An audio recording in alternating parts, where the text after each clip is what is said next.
Before we go, I'd like to read a poem because poetry can reach our hearts in a different way. Poems can have us feel in a different way. And that's what this podcast is about, expanding our hearts, deepening our empathy, and inviting in joy. So each week, you get a new poem.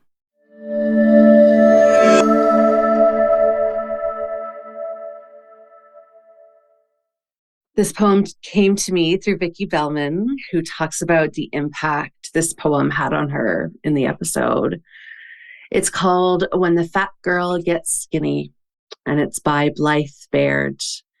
Content warning for this poem for eating disorders, the word obesity, anti-fat bias, and intentional weight loss.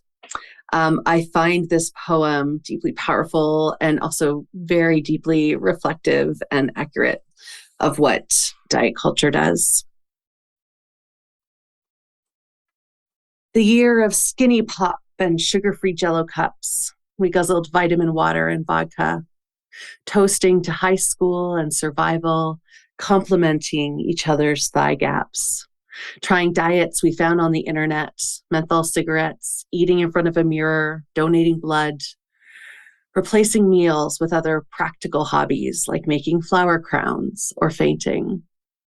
Wondering why I hadn't had my period in months, or why breakfast tastes like giving up, or how many more productive days I could have spent my time today besides Googling the calories in the glue of a US envelope. Watching America's Next Top Model like the gospel, hunching naked over a bathroom scale shrine, crying into an empty bowl of Cocoa Puffs because I only feel pretty when I'm hungry. If you are not recovering, you are dying. By the time I was 16, I had already experienced being clinically overweight, underweight, and obese. As a child, fat was the first word people used to describe me, which didn't offend me until I found out it was supposed to. When I lost weight, my dad was so proud. He started carrying my before and after photo in his wallet. So relieved he could stop worrying about me getting diabetes. He saw a program on the news about the epidemic with obesity, and he's just so glad to finally see me taking care of myself. If you develop an eating disorder when you are already thin to begin with, you go to the hospital. If you develop an eating disorder when you are not thin to begin with, you are a success story. So when I evaporated, of course, everyone congratulated me on getting healthy.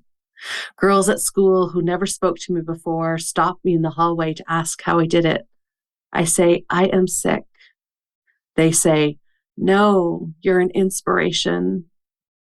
How could I not fall in love with my illness, with becoming the kind of silhouette people are supposed to fall in love with?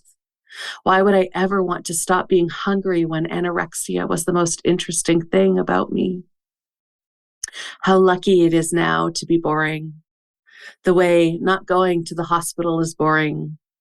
The way looking at an apple and seeing only an apple, not 60, or half an hour of sit-ups is boring. My story may not be as exciting as it used to, but at least there is nothing left to count. The calculator in my head finally stopped. I used to love the feeling of drinking water on an empty stomach, waiting for the coolness to slip all the way down and land in the well. Not obsessed with being empty, but afraid of being full.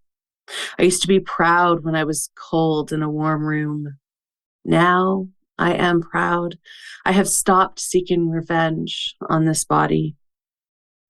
This was the year of eating when I was hungry without punishing myself. And I know it sounds ridiculous, but that shit is hard.